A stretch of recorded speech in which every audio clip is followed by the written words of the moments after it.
My name is Alvin Tom. So I'm 53 years old, residing in Parañaque.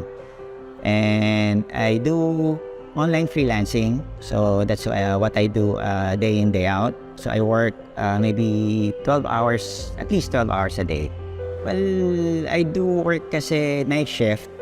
So I have two clients, US clients. So sa night shift, so 8 hours, and then I sleep at around 7 a.m. and then wake up at around 11 or 12 noon.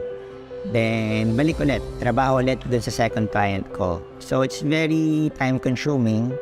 Hypertension is medyo matagal na. It's been more than 10 years already. Ang pakiramdam ng may hypertension rather is minsan mananakit yung ulo mo, and then nagpapalpitate at times. Nagpa-test kasi ako noong June 2022 kasi since my last test was pre-pandemic pa, I've decided to consult a doctor, a cardio, para to undergo a lab test. Unfortunately, yung 3 items na yun, cholesterol, LDL, and triglyceride, are all above limit. Yun yung naging result niya last June 2022. Nag-prescribe yung doctor ng maintenance for the cholesterol.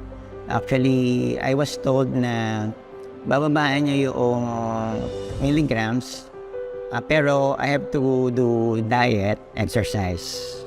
So every day I take 2 capsules a day.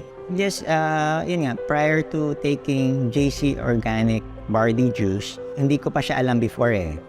So we already did research about barley. Nung tinry ko yung other brand, one reason bakit ko din siya in-stop is hindi ko gusto yung lasa niyan. Pwede natin sabihin, grass taste, something like that, no?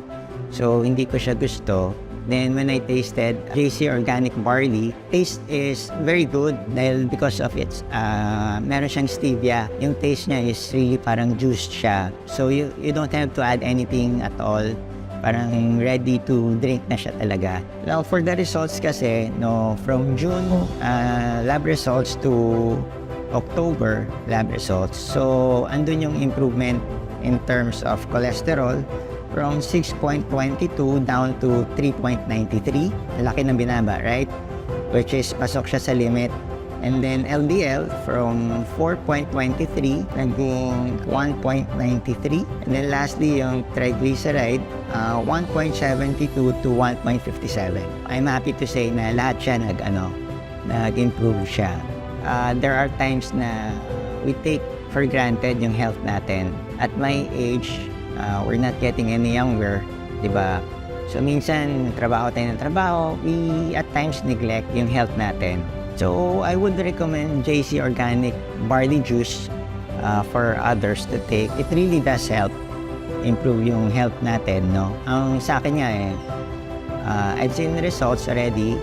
And I would recommend na you try it for at least 60 days and makita nyo yung results mismo sa inyo para naman you're not just taking my word, at least ma-experience nyo kung ano yung magiging benefit sa inyo mismo.